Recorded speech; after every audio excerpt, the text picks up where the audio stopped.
বিআরবাতিন ফাকাতিল আমসার কুরতুবা, চার কারণে কুরতুবা কর্দুবা সম্মান বেশি।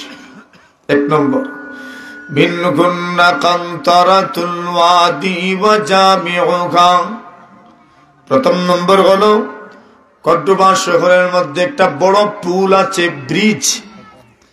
কর্দোবা শহর দিয়ে একটা নদী প্রবাহিত হয়েছে, ওয়াদিল কবির।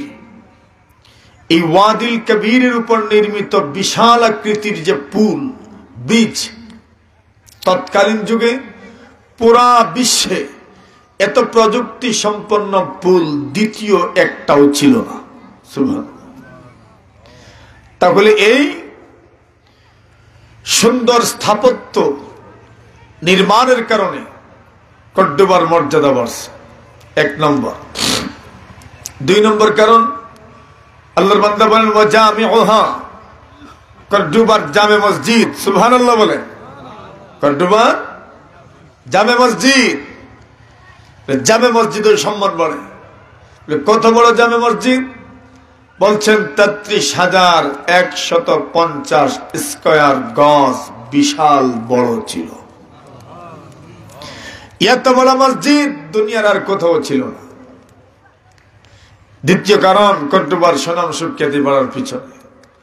তিন নম্বর কারণ, মদিনাতুজ জাহরা।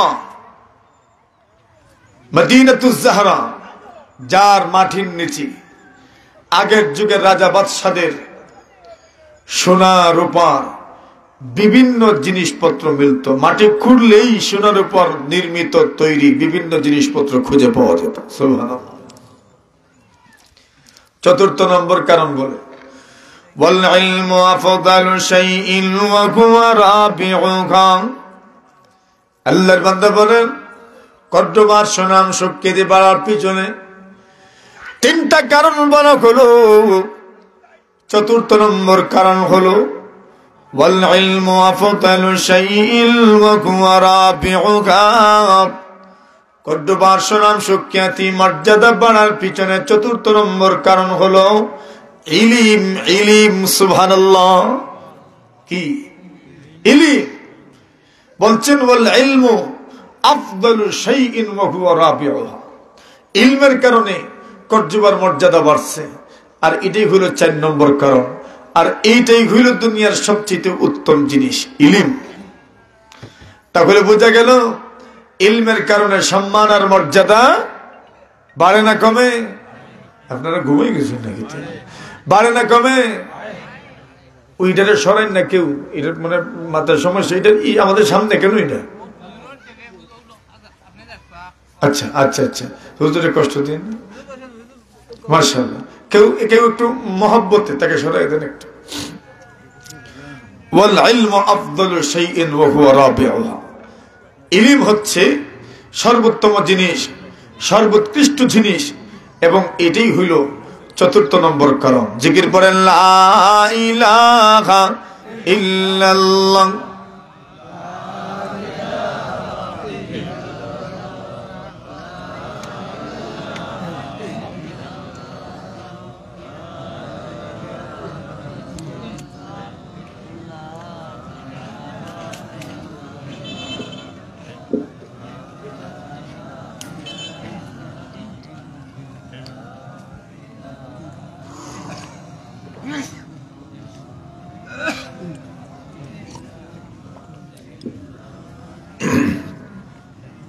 মোহতারাম হাজিরিন, ওনারা আমাকে আলোচ্য বিষয় দিয়েছেন আজকে ইলমে দ্বীনের গুরুত্ব ও ফজিলত। শুনছেন নি আপনারা? ঘোষণা যে করছেন শুনছেন নি আপনারা? মাথুন না আপনারা, থোড়া মাথুন জান রে বা। শুনছেন নি কিতা কইছন? আলোচ্য বিষয় কিতা ভুলে গেছে মানুষে, তো ভুলে শুধু শুধু ভুলতেই থাকে মানুষ। কি আলোচ্য বিষয়? ইলমের গুরুত্ব, ফজিলত। এখন ইলমের গুরুত্ব ফজিলতের আলোচনা করতাম। ইলমের গুরুত্ব ফজিলতের আলোচনা রানা ফিঙ্কের মানুষ আর শুনছে না মনে হয় কোনোদিন? শুনছেন? জোরে বলেন, শুনছেন না কোনোদিন? এত বড় মাদ্রাসার পাশের মানুষ ইলমের দিনের গুরুত্ব ফজিলতের আলোচনা শুনতে শুনতে আপনারা মোটামুটি এই বিষয়ের পাক্কা ওয়াইজ হয়ে যাওয়ার কথা ছিল, ঠিক না? কিন্তু যদি জিজ্ঞাসা করেন বলে ইলমে দিনের গুরুত্ব আর ফজিলত একটু বলেন, দেখবেন বেশিরভাগই আমরা বলতে পারি না। কেন?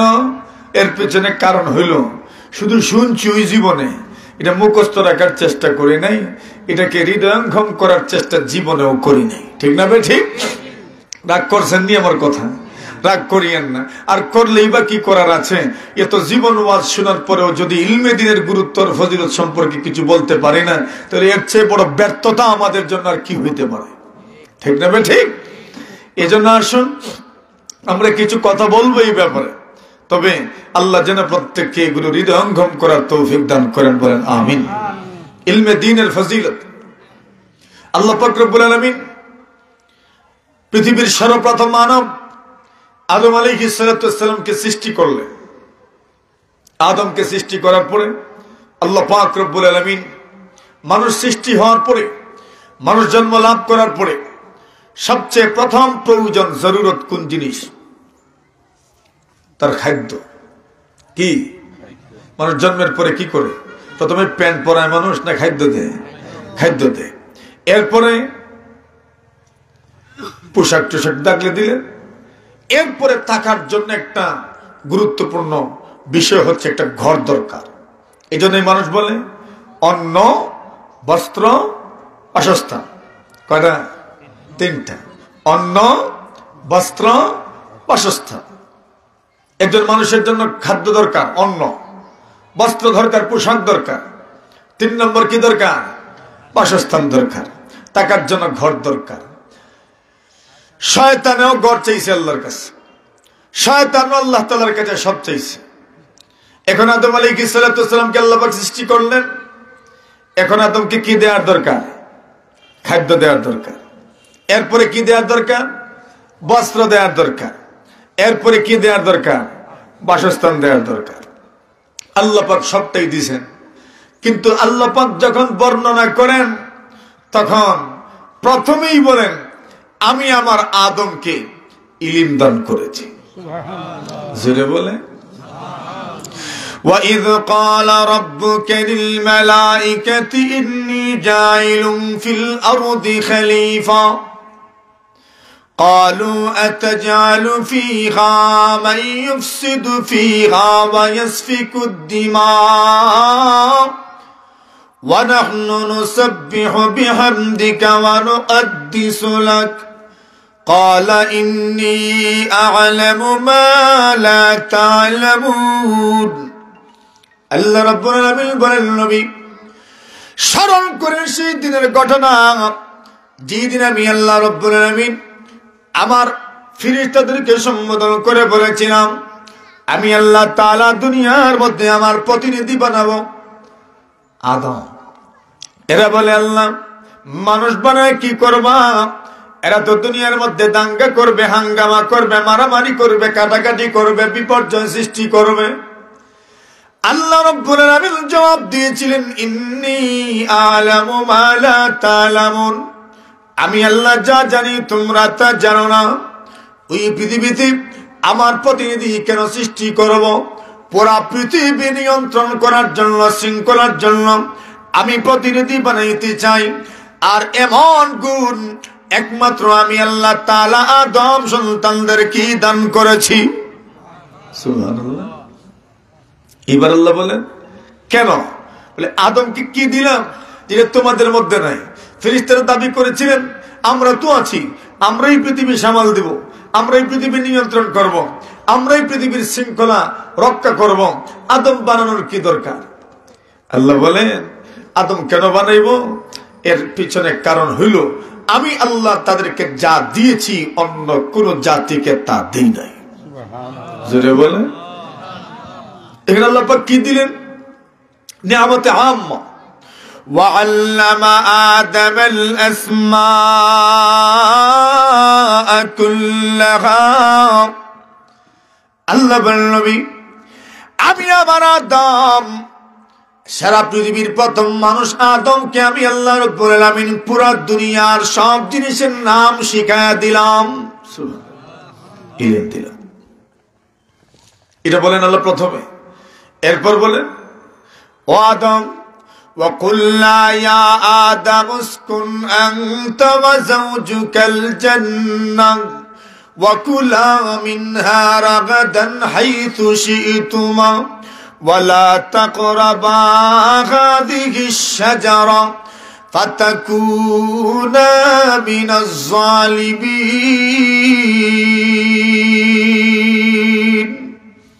আল্লাহ বলেন নবী আমি আমার আদমকে বলি আদম তুমি আর তোমার স্ত্রী সহ জান্নাতে বসবাস করো। সুবহানাল্লাহ। বাসস্থান দিলেন, এখন অন্ন দিলেন, খাইবেন কি? আল্লাহ বলেন ওয়াকুলা মিনহা রাগাদান হাইতু শিইতুমা, জান্নাতে যেখানে মনে চায় সেখানে যাও, আর যা মনে চায় তা খাও। আল্লাহ দিলেন না, কিন্তু বর্ণনা করার ক্ষেত্রে প্রথমে কোনটা বলছে? ইলমের কথা। সুবহানাল্লাহ বলেন। কোনটার কথা? ওয়াআল্লামা আদামাল আসমাআ কুল্লাহা, ইলম দিলাম। এখন ফেরেশতারা তো বলেছিলেন আমরা তো আছি, আমরাই পৃথিবী সামাল দেব। আল্লাহ পাক বলেন তোমরাই সামাল দিবা, ঠিক আছে।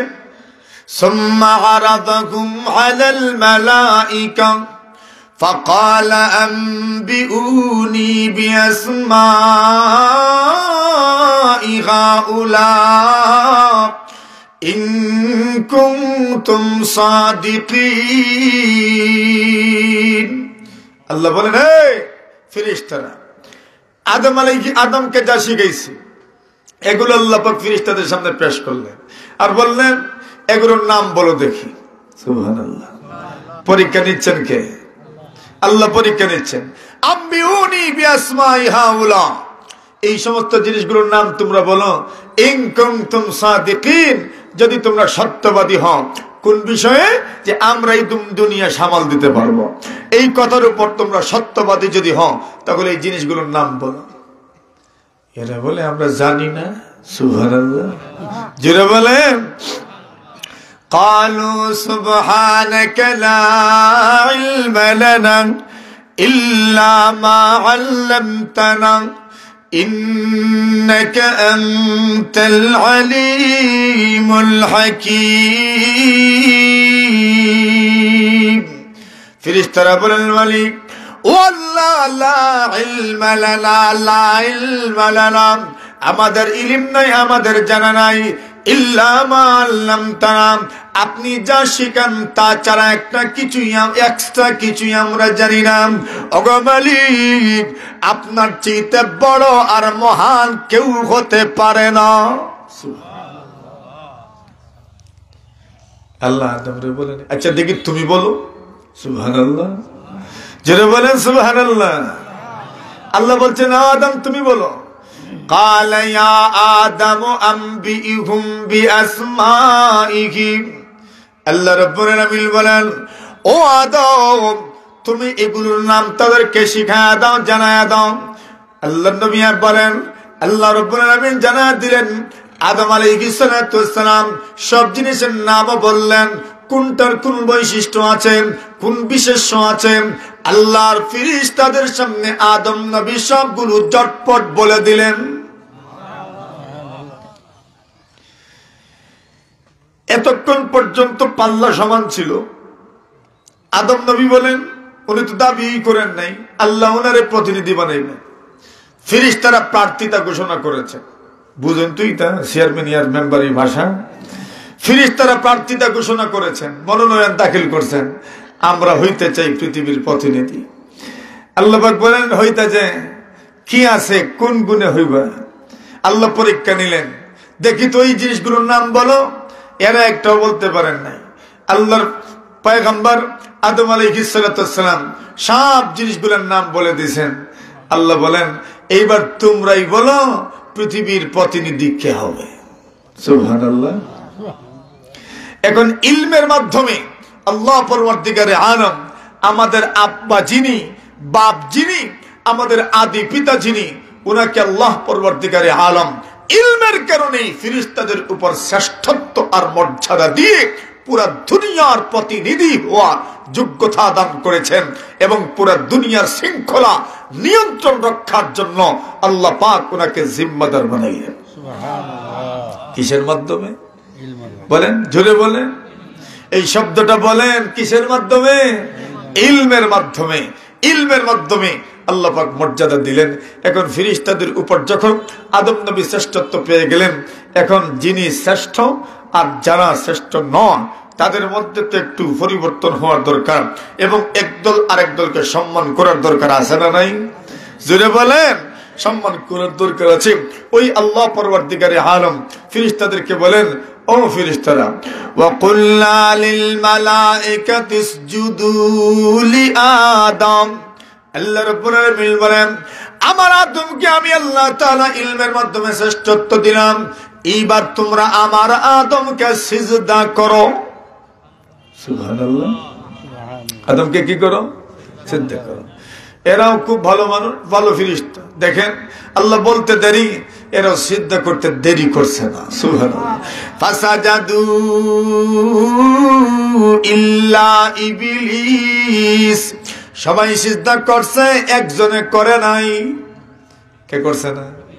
জোরে বলেন, কে করে নাই? ইবলিসে করে নাই।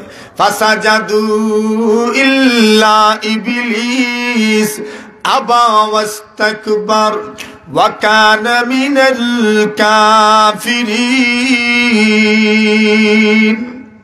শয়তান সিজদা করে, উল্টা যুক্তি দেয়, বলে আল্লাহ যুক্তি মতো আদম না আমারে সিজদা করব। নাউজুবিল্লাহ বলে, আমি কেন আদমকে সিজদা করব? যুক্তি মতো লজিক্যালি কথা হইল আদম আমাকে সিজদা করবে কেন?